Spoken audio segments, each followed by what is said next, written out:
Good morning, students. As you know, we are discussing with the series of Monopoly, and in this video, we will discuss about determination of price and equilibrium under Monopoly. So let's get started without wasting any time. So determination of price and output से पहले हम एक और छोटा सा topic discuss करेंगे which is demand and revenue under monopoly कि monopoly की सिचुएशन के अंदर एक कंपनी या इंडस्ट्री का डिमांड और रिवेन्यू कर्व कैसे होंगे। सो मोनोपोली की कंडीशन में एक कंपनी और एक फर्म दोनों ही क्या होते हैं, सेम होते हैं, क्योंकि इन मोनोपोली आपकी इंडस्ट्री के अंदर एक ही फर्म होती है तो वो क्या होगी, आपकी इंडस्ट्री भी होगी और फर्म भी होगी। Then under monopoly demand curve of monopolist is also average revenue curve कि जो इंडस्ट्री या फर्म का डिमांड कर्व होगा वही क्या होगा, आपका एवरेज रिवेन्यू कर्व होगा कि एवरेज रिवेन्यू और एआर कर्व आपका क्या होगा, इक्वल होगा। इट स्लोप्स डाउनवर्ड कि ये आपका डाउनवर्ड स्लोपिंग होगा।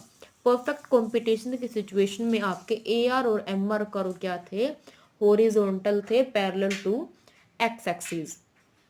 लेकिन मोनोपोली की सिचुएशन में डिमांड कर्व और रिवेन्यू कर्व क्या होंगे, डाउनवर्ड स्लोपिंग होंगे। इट मीन्स कि वो इलास्टिक होंगे।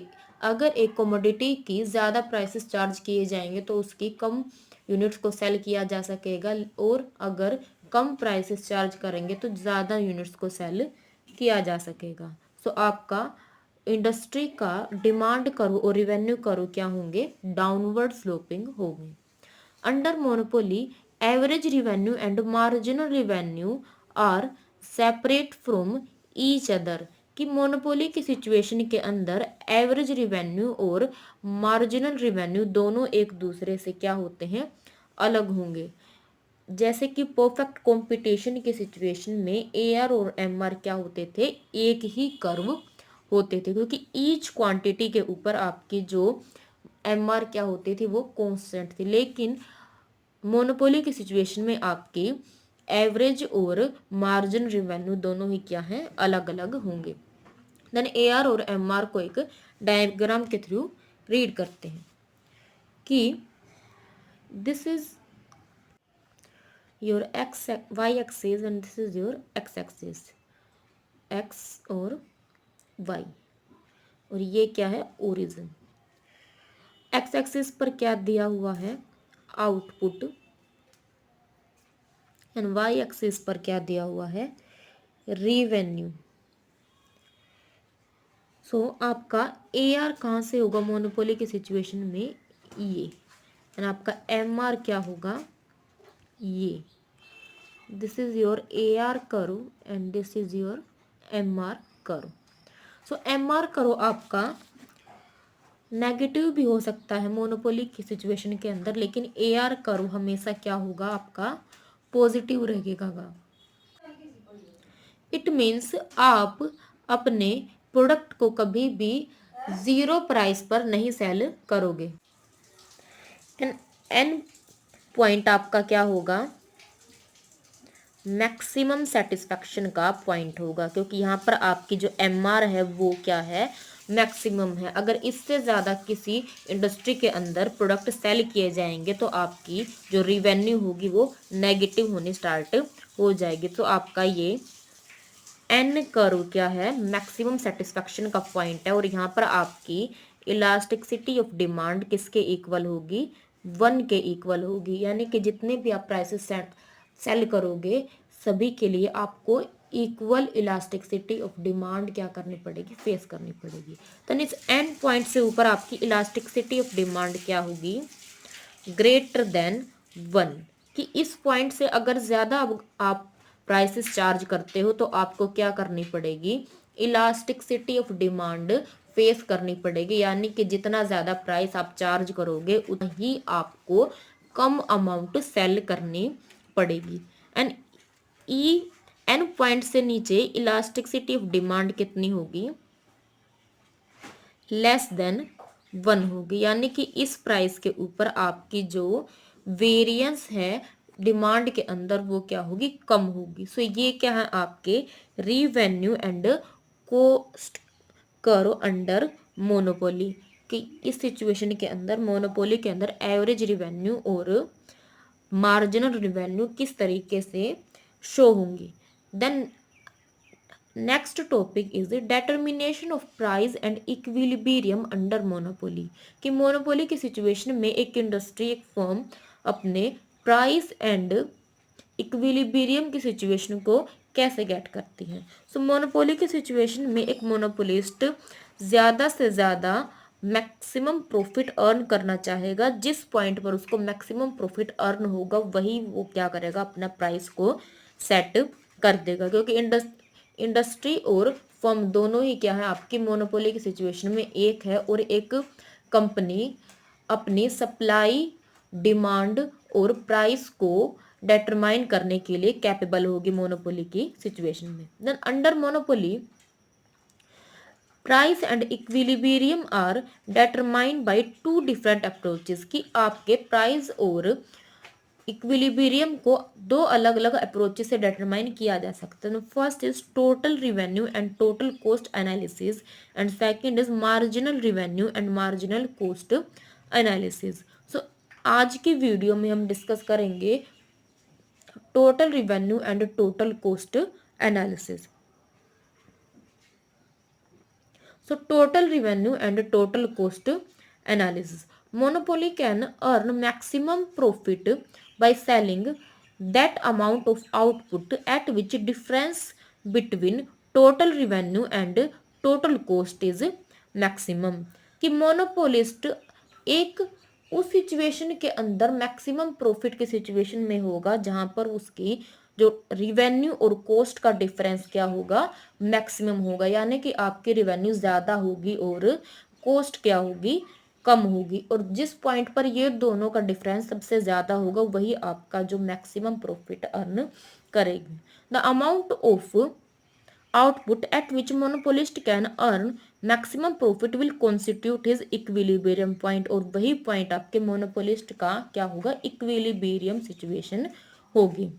This approach is finding monopoly price and equilibrium is also known as trial and error method. इस मेथड को हम ट्रायल एंड एरर मेथड भी कहेंगे, क्योंकि एक मोनोपोलिस्ट या सेलर अलग अलग कोमोडिटीज के अंदर अपना प्रोडक्शन करके ये फाइंड आउट करने की कोशिश करता है कि किस पॉइंट पर उसका रिवेन्यू और कॉस्ट का जो डिफरेंस है वो सबसे ज़्यादा है। और जब तक उसको वो डिफरेंस सबसे ज़्यादा नहीं मिल जाता वो अपने प्रोडक्शन की अलग अलग यूनिट्स को प्रोड्यूस करके उसको गेट करने की क्या करता है, कोशिश करता है। तो इसीलिए क्या होगा, ये आपका ट्रायल एंड एरर मेथड भी कहा जाएगा।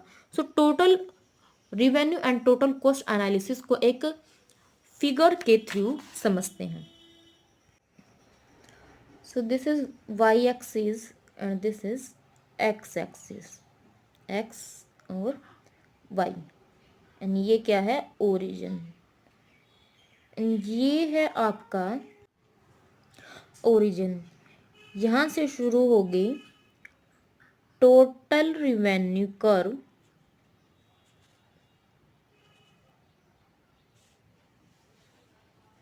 एंड ये होगी आपकी total cost curve.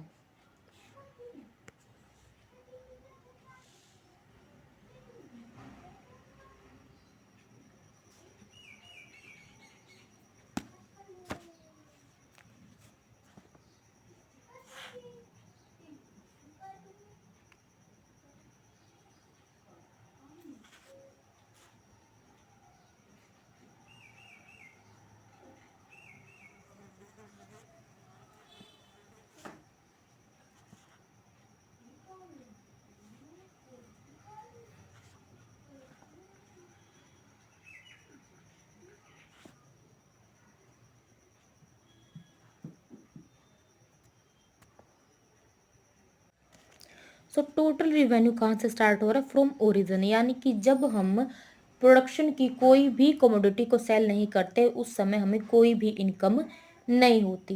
Then total cost curve आपका पॉइंट पी से स्टार्ट होता है। इसका मतलब है कि जब हम अपना प्रोडक्शन बंद भी कर देते हैं, उस कंडीशन में फर्म को या इंडस्ट्री को एक fix amount of cost bear करनी पड़ेगी। सो ये आपका पोर्शन क्या कहलाएगा, फिक्स कॉस्ट का पोर्शन। एंड देन ये है आपका टोटल प्रॉफिट कर्व। कहाँ से स्टार्ट है, पॉइंट आर से। पॉइंट आर से क्या स्टार्ट है आपका, total profit curve. Total profit curve का आर पॉइंट स्टार्ट होने की कंडीशन का मतलब है कि जब आप कोई भी प्रोडक्शन के यूनिट को सेल नहीं कर रहे, उस कंडीशन में आपको लॉस बेयर करने पड़ रहे हैं। किन कॉस्ट के लॉस बेयर करने पड़ेंगे आपको, जो ये फिक्स कॉस्ट है इनके जो लॉसेस है उनको बेयर करना पड़ेगा। देन ये सिचुएशन आपकी होगी पॉइंट सी, जहां से एक इंडस्ट्री अर्निंग करना स्टार्ट करती है। पॉइंट सी से क्या होंगे, फर्म के प्रॉफिट पॉजिटिव होने स्टार्ट हो जाएंगे, यानी कि फर्म को रिवेन्यू स्टार्ट हो जाएगी। एंड पॉइंट ई क्या है आपका, मैक्सिमम प्रॉफिट का पॉइंट है कि इस पॉइंट पर इंडस्ट्री को मैक्सिमम प्रॉफिट मिलते हैं। यहाँ पर आपका जो आउटपुट है और जो प्रॉफिट है वो क्या होंगे, मैक्सिमम होंगे। देन इस पॉइंट से ही आपका जो टोटल इक्विलिब्रियम का पॉइंट हमें गेट होगा। इस पॉइंट से अगर टू पैरेलल लाइन को ड्रॉ करें तो ये पॉइंट आपका क्या होगा, इक्विलिब्रियम का पॉइंट होगा, क्योंकि इस कंडीशन में आपकी इंडस्ट्री की जो टोटल रिवेन्यू और टोटल कॉस्ट का डिफरेंस क्या है, मैक्सिमम है। सो ये क्या है आपके ए और बी पॉइंट। ये आपकी लाइन जो शो करती है कि आपका इस पॉइंट पर टोटल रिवेन्यू और टोटल कॉस्ट का डिफरेंस ज़्यादा है और इसी पॉइंट पर आपके जो टोटल प्रॉफिट है वो मैक्सिमम है। सो ये कंडीशन क्या होगी, एक इंडस्ट्री की सिचुएशन में मैक्सिमम प्रॉफिट की कंडीशन में होगी और यहाँ पर एक मोनोपोलिस्ट इक्विलिब्रियम की सिचुएशन के अंदर होगा। सो ये था आपका total revenue and total cost करो, जहाँ पर आपकी एक मोनोपोलिस्ट ये फाइंड करने की कोशिश करेगा कि कहाँ पर उसकी जो टोटल रिवेन्यू और टोटल कॉस्ट का डिफरेंस है वो मैक्सिमम है और उसी पॉइंट पर वो मैक्सिमम प्रॉफिट को अर्न करेगा और इक्विलिब्रियम की सिचुएशन में होगा। So this is all about today's topic and I hope this is clear. If you have any query, ask down below in the comment section and thank you for watching the video.